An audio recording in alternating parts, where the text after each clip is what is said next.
It is a firm historical fact that Jesus was a real person that died, but his resurrection is much more debated.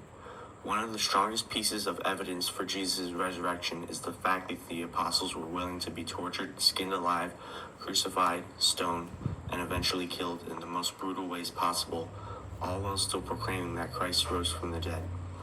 The resurrection proclamation by Paul appears extremely early in Christian history, and Paul also states that over 500 people saw the risen Christ.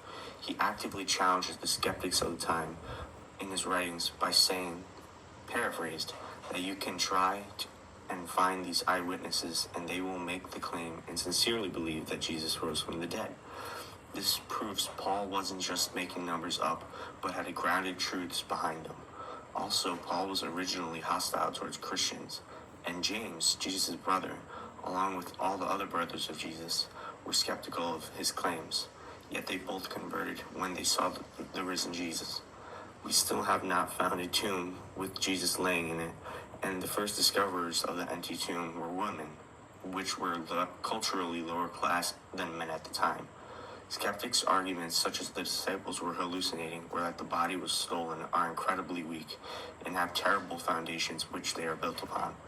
Also, Bayes' theorem, invented by Thomas Bayes, concludes that with all the given evidence of the resurrection, the chance of it being a lie is low. I will not go into exactly the mechanics of Bayes' theorem because that would be very in-depth and take too much time. I also encourage you to research it on your own. That is the end of today's video. I encourage you to help others in need, and if you have spiritual doubt, you can check out my first video I made. Have a blessed day.